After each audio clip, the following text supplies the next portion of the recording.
स्वागत है आप सभी का यूजीसी नेट अड्डा 24/7 पे। मैं हूँ ऐश्वर्या पुरी और मेरे साथ हैं डॉक्टर मसरूर सर। हमने जितने भी एग्जाम्स पास में एनालाइज किए हैं, इन दी एंड एक कुछ निचोड़ है जो सबका निकल सकता है, और किसी भी सीरियस कैंडिडेट को आने वाले टाइम में उस निचोड़ को तो पढ़ ही लेना चाहिए। Sure. तो एक आपने और मैंने जब बैठ के एनालिसिस किया, हमने एक मोटा मोटा डिवीजन किया है between two types of units. आप समझा सकते हैं स्टूडेंट्स को? Hello everyone. जी मैम, श्योर। और ये जो आपने स्ट्रेटेजी डिस्कस की थी वो मैम जो स्टूडेंट्स अपियरिंग हैं उनके लिए भी, और ये बहुत हेल्पफुल होगी बिल्कुल। कि हम ये सोचते हैं कि 10 यूनिट है, कैसे बाइफरकेट करें, कैसे सेग्रीगेट करेंगे, किसको पहले पढ़ा जाए, किसको बाद में, कौन ज़्यादा टाइम टेकिंग है। और लेथार्जिक भी हो जाता है, कभी एक आर्ट्स का स्टूडेंट मैथ्स का कर रहा है, मैथ्स का स्टूडेंट आर्ट्स का कर रहा है। तो ये जो आपने ये किया हुआ है, ये आई होप कि बहुत हेल्पफुल होगा। और इस टाइम पे हाँ, एग्जाम से जस्ट पहले है, क्योंकि आज 4 तारीख हो गई है और मुश्किल से 15 दिन और बचे हुए हैं जो टाइम के हमारे पास बचे हुए हैं। बिल्कुल सर। जैसे सर ने बिल्कुल यहाँ अच्छे से कहा, हमने डिवाइड कर लिए हैं यूनिट्स को, आपकी 10 यूनिट्स पेपर 1 की, इनटू 2 कैटेगरीज। पहली कैटेगरी है हमारे पास प्रैक्टिस इंटेंसिव यूनिट्स। ये वो यूनिट्स हैं जहाँ पर आपको थियोरी पे भी बहुत हैवी फोकस करना है, प्लस आपको बहुत सारे PYQs को प्रैक्टिस करना है। मतलब हर तरीके से टाइम कंज्यूमिंग यूनिट रहेगी ये, इररिस्पेक्टिव ऑफ द फैक्ट कि आपका मैथ्स अच्छा है या नहीं है। और फिर आती है लेस इंटेंसिव यूनिट। आपका चाहे मैथ्स अच्छा है या नहीं है, लेकिन फिर भी इन यूनिट्स के कंपैरिजन में ये 4 यूनिट्स उतना टाइम टेकिंग नहीं है। क्यों? क्योंकि यहाँ उतना थियोरी नहीं है। RC जैसे एक यूनिट है, रीडिंग कॉम्प्रिहेंशन सर। ये अगर आपने मेरी मतलब हम अभी मैराथन आगे लेंगे, आपने एक भी मैराथन अटेंड कर ली तो मैं एक ही क्लास में उनको वो सारी ट्रिक्स बता दूंगी जो इस यूनिट में 100% सिक्योर करवा देगी। तो ऐसी बहुत सी 4 और यूनिट्स हैं हमारे पास जो लेस इंटेंसिव हैं। तो एक एक करके सर और मैं इसके बारे में डिस्कशन करेंगे। सबसे पहले आपकी 6 theoretical units, practice intensive units पे बात करेंगे मसरूर सर। हाँ जी सर, बताइए।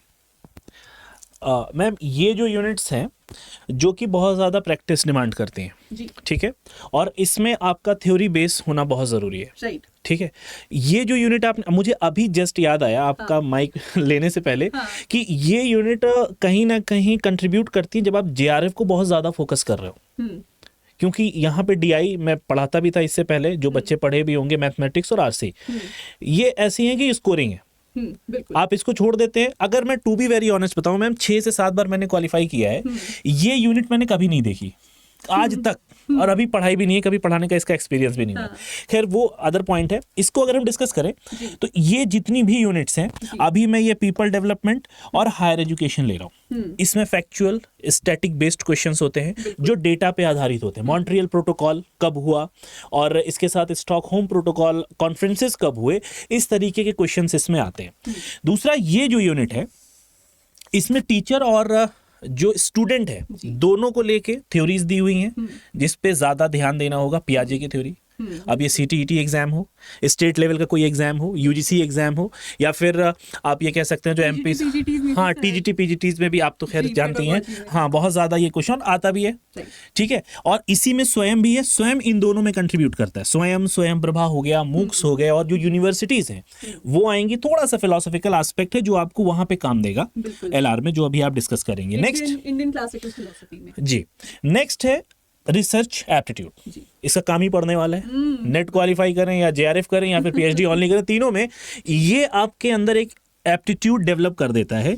और ये काफ़ी आप ये कह सकते हैं मुश्किल यूनिट भी है, आसान भी यूनिट है। जिसने अगर इसको अच्छे से पढ़ा हुआ है तो बहुत आसान है उनके लिए, और जिसने नहीं पढ़ा है तो वो टाइप्स ऑफ सैम्पलिंग में कंफ्यूज हो जाएगा, टाइप्स ऑफ रिसर्च में कंफ्यूज हो जाएगा। हाँ, कि आप कहाँ पे कोरिलेशनल रिसर्च लग रहा है, कहाँ पे एक्सपेरिमेंटल होगा, कहाँ पे एक्सपोज्ड फैक्ट होगा, ठीक है। तो एक तो ये क्लैरिटी आपको लेके चलनी है। इसमें अगर मैं क्वेश्चन आउट कर दूं तो एक क्वेश्चन मैं आउट कर सकता हूँ, टाइप्स ऑफ सैम्पलिंग नहीं, एक अभी कर देता हूँ, एक एंड के लिए छोड़ता हूँ, ठीक है। एक कर देता हूँ टाइप्स ऑफ सैम्पलिंग, आएगा ही आएगा किसी भी तरीके से। असर्शन रीजन में स्टेटमेंट 1 स्टेटमेंट 2 वाले क्वेश्चन में, या फिर ऑब्जेक्टिव 4 ऑप्शंस के साथ ये आएगा। दूसरा मैं एंड में करता हूँ, ठीक है। कम्युनिकेशन, इसमें आपकी एबिलिटी को टेस्ट किया जाता है कि आप कैसे बात करते हो स्टूडेंट से, ठीक है। बहुत सारे मॉडल्स हैं, और ये अगर आप सब्जेक्ट के बच्चे हैं, हिंदी के हैं, इंग्लिश के हैं, तो आपके लिए काफ़ी आसान हो जाता है। और अगर नहीं भी है तो घबराने की ज़रूरत नहीं है। हमारी क्लासेस भी अवेलेबल हैं यहाँ पे और हम यहाँ पर अवेलेबल हैं। और बेसिकली आपको पता है आपकी फेवरेट ऐश्वर्या मैम ये यूनिट यहाँ पर पढ़ा रही हैं, ठीक है। तो जो कन्फ्यूज़न होगा भी तो इनको देख के आपको कन्फ्यूज़न खत्म हो जाएगा, राइट। नेक्स्ट है मैम पीपल डेवलपमेंट। ये यूनिट और ये यूनिट थोड़ा सा लेंदी है पढ़ने में भी, थ्योरी के लिहाज से भी, ये दोनों ही।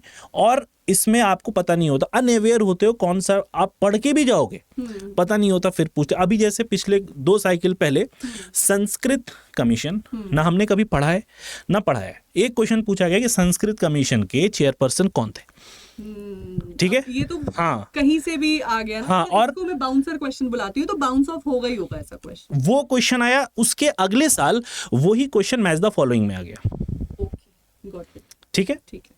तो ये दोनों यूनिट्स काफी, हाँ, अनप्रिडिक्टेबिलिटी बहुत है। तो आप इसको और इसको कितना भी पढ़ ले, लेकिन अब इसका ये मतलब नहीं है कि अरे सर ने कह दिया, मैम ने कह दिया, छोड़ दें, हटो, पता नहीं क्या ही आ जाए, ठीक है। बहुत सी चीज़ें ऐसी हैं जो म्यूचुअल है, कॉमन है। एक शिफ्ट में एग्जाम तो होता नहीं, 15-20 शिफ्ट में एग्जाम होता है। किसी में थोड़ा सा डिफिकल्टी ज़्यादा होती है, किसी में कम होती है। तो जिस हिसाब से हमने ये सेग्रीगेट किया है, यहाँ पे बहुत इंटेंसिव काम आपको करना पड़ेगा on the basis of theory. Theory आपको समझनी ज़रूरी है। उसी थ्योरी से क्वेश्चन, इसको अगर हम कहें, इस अभी मुझे याद आया अचानक से, एक शेर है, बड़ा खूबसूरत शेर है कि ये इश्क नहीं आसा, इतना ही समझ लीजिए, एक आग का दरिया है और डूब के जाना है। तो ये सेक्शन नहीं आसा, इतना ही समझ लीजिए, एक थ्योरी का दरिया है और डूब के जाना है। तो बहुत सारी थ्योरी इसमें हमको पढ़नी है, ठीक है। चलिए मैम, आप लेस इंटेंसिव बताइए, देन हम आईसीटी पे बात करते हैं। बिल्कुल सर। अब इस यहाँ जो हम एबिलिटी देख रहे हैं ना, उसके बिल्कुल विरुद्ध आपकी ये यूनिट्स हैं, 4 यूनिट्स हैं, मैथमेटिक्स, डीआई, लॉजिकल रीजनिंग और आरसी। इसमें क्या है कि अनप्रेडिक्टेबिलिटी फैक्टर नहीं है। आप अगर पिछले 3 साल के भी पीवाईक्यूज उठाएंगे तो सर, जैसे आपने कहा, एलआर आपको देखने की जरूरत नहीं पड़ी, बिकॉज कुछ बेसिक क्वेश्चंस हैं, डिडक्टिव लॉजिक, इंडक्टिव लॉजिक के, असर्शन, रीजन बेस्ड। मैं आपको थोड़ा सा यहाँ पे रोकूंगा। जी जी जी। ये अभी आपने बात की लॉजिक्स की, इंडक्टिव, डिडक्टिव की, तो अगर आप वहां नहीं पढ़ते हो तो वो यहाँ पे आप पढ़ चुके होगे रिसर्च में। हाँ, रिसर्च में, ठीक है, ठीक है। इंडक्टिव, डिडक्टिव, वो अप्रोच के तरीके से भी। अगर वहां यहाँ पे भी नहीं पढ़ते हो तो टीचिंग एप्टीट्यूड में पढ़ दोगे as a maxim of teaching. Got it, got it, got it. तो आप यहाँ से आप पढ़ के जाते हो, ठीक है। तो मतलब यूनिट का बात ही नहीं है, बात यहाँ एक कॉन्सेप्ट है जो कहीं ना कहीं आप पढ़ ही लोगे, और पेपर में इस यूनिट के तहत नहीं तो उस यूनिट के तहत वो पूछ ही लिया जाएगा, इंपॉर्टेंट एरिया है। So Venn diagram related questions, assertion, reason based questions, ये ना कुछ गिने चुने क्वेश्चंस के टाइप्स हैं जिनको अगर आपने एक बार भी उस पे से नजर दौड़ा ली और आपने खुद बहुत सारे अच्छे एमसीक्यूज, पीवाईक्यूज उस पर प्रैक्टिस कर लिए, तो ऑलमोस्ट 100% एक्यूरेसी से आप इन क्वेश्चंस को आंसर कर सकते हैं। और मैंने आगे भी सर एक बात बताई है, ये वाली जो यूनिट्स है ना हमारी, ये वाली हमारी units, they are very suggestive. इनमें क्या है कि यहाँ पे बहुत अच्छी तैयारी में कर जाऊँ पीवाईक्यू से, फिर भी हो सकता है नेट अगले साइकिल में कुछ नए क्वेश्चंस ही उठा के दे दे, जैसे आपने वो संस्कृत कमीशन का बोला। यहाँ ऐसा नहीं है, मैथ्स वही है, मतलब वो a+b का होल स्क्वायर का फॉर्मूला चेंज नहीं होगा, या कंपाउंड इंटरेस्ट का फॉर्मूला नहीं बदल रहा है। बोट और स्ट्रीम वाले क्वेश्चन वही आएंगे। हाँ, बोट की जगह कार भी हो सकती है, यस, ट्रेन वाला भी हो सकता है, बिल्कुल। कभी वो खंबे को पार करेगा, कभी वो प्लेटफॉर्म को पार करेगा, पर एप्लीकेशन तो फॉर्मूला की वहां एक ही लग रही है ना। आपने ये देखना है कि कौन से फॉर्मूला बेस्ड क्वेश्चंस बन रहे हैं और उसमें इजी, मीडियम, हार्ड तीनों लेवल को प्रैक्टिस कर लो। बस अगर आपने इतना कर लिया तो यहाँ पे स्कोरिंग हो जाता है। आरसी मैं आपको बता रही थी, अभी मैं आरसी के मैराथन्स में और सेशंस आगे मैं लूंगी सर, मैं आरसी के ऐसी ट्रिक्स बता दूंगी बच्चों को कि वो 5 on 5 अटेम्प्ट करेंगे questions with most less time, कम से कम टाइम में ज़्यादा से ज़्यादा मार्क्स में यहाँ से उनको ट्रिक बता दूंगी। बड़ा ट्रिक बेस्ड है सारा कुछ, to be honest, knowledge based नहीं है। इसीलिए सर, इसीलिए मैं तो कहूँगी कि ये जो 4 यूनिट्स हैं, और आपने बिल्कुल सही बोला कि अगर आपने उन 4 यूनिट्स में स्कोर कर लिया ना, 4 यूनिट्स का मतलब है सर यहाँ पर 20 क्वेश्चंस यानी 40 मार्क्स। मैं तो ये कहता हूँ कि डीआई में जो बच्चे डर रहे हैं, हाँ, 5 क्वेश्चन आते ही आते हैं, मैं 5 की बेट नहीं करता हूँ, 3 तो एटलीस्ट करो, तो 5 के 5 ही, 5 के 5 करके, लेकिन कोशिश करो एटलीस्ट 3 क्वेश्चन यहाँ से, 3 क्वेश्चन यहाँ से तो सही हो जाए। हाँ, तो ये 10 में से 6 नंबर, 6 यानी 12 नंबर, 20 में से 12 नंबर आपको यहाँ पर 20 क्वेश्चंस में से, हाँ, 10 क्वेश्चन में से आपको 6 क्वेश्चन एटलीस्ट सही करना करने है। चाहिए। तो 12 मार्क्स यहाँ पर हो गए आपके, है ना? 3 इसमें से भी पकड़ लीजिए, अगर फिर भी कम होता है तो अपने 6 नंबर और जोड़ दीजिए, 18। आरसी के 5 के 5 आपको सही करना, वो आपके पास ट्रिक है, वो आप बता दीजिएगा।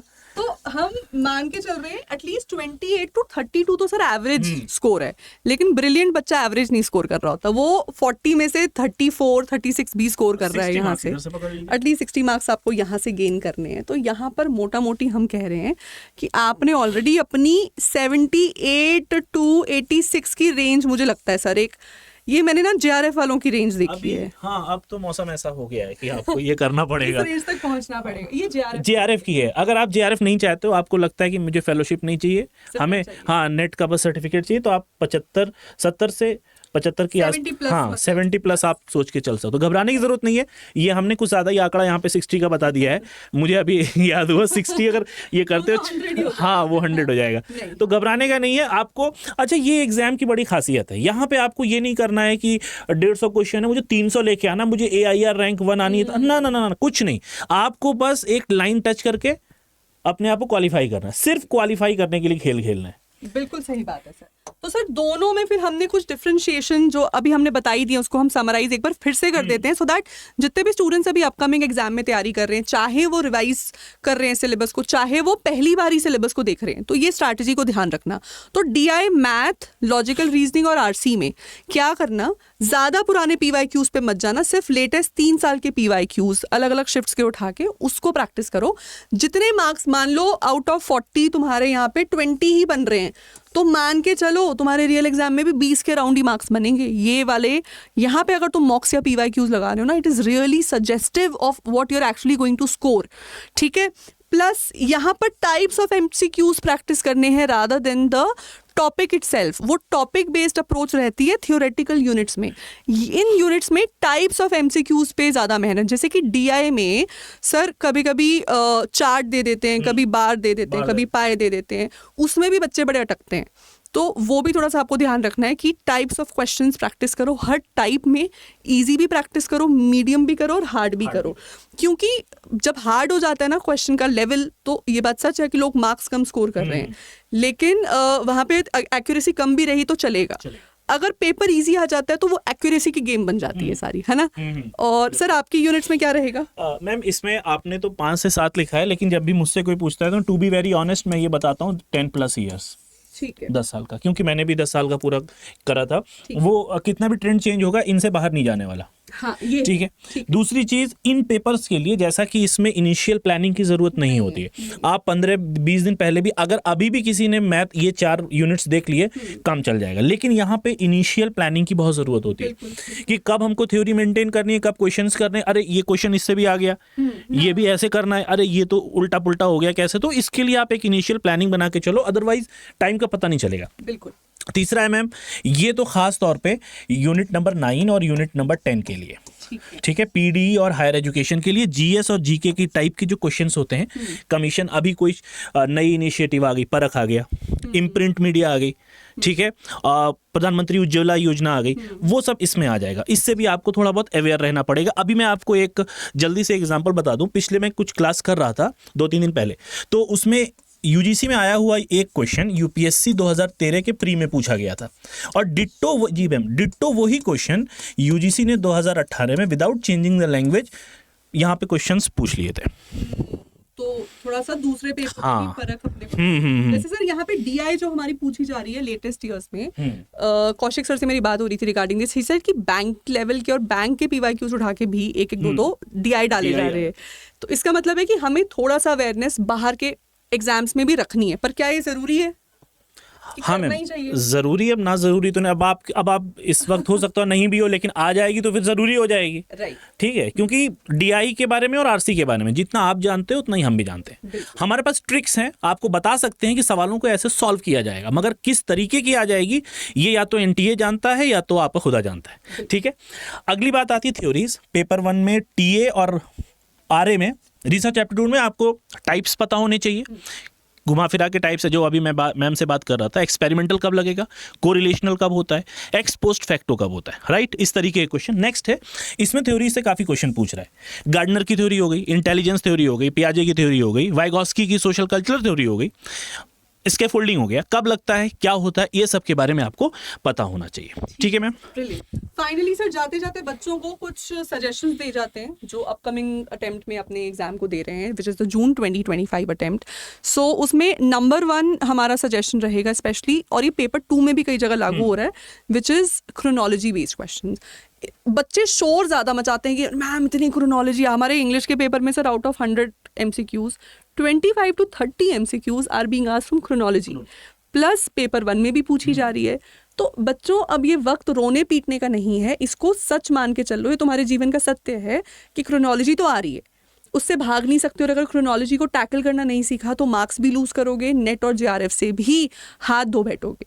तो सजेशन ये है कि क्रोनोलॉजी को जितना अडॉप्ट कर सकते हो करो। तो हमारी टीचर्स की जितनी भी क्लासेस चल रही हैं यूट्यूब पे, प्रैक्टिस सेशंस, मैराथन्स, उसमें रेगुलरली आया करिए, बिकॉज हम सभी टीचर्स उसमें आपको वो टिप्स और ट्रिक्स बताते हैं जिससे क्रोनोलॉजी आंसर की जा सकती है। सर दूसरा, ये आप DI को लेके बता रहे थे, अदर एग्जाम जो अभी आपने बताया भी था कि ये सजेस्टिव है, बैंक्स के भी आप देख सकते हो, बैंक्स PO, बैंक क्लर्क, तो उसमें आप उन्हीं को प्रैक्टिस कर लो, क्योंकि उनकी जो लेवल है वो थोड़ा सा अप रहता है, हायर लेवल रहता है। ठीक है।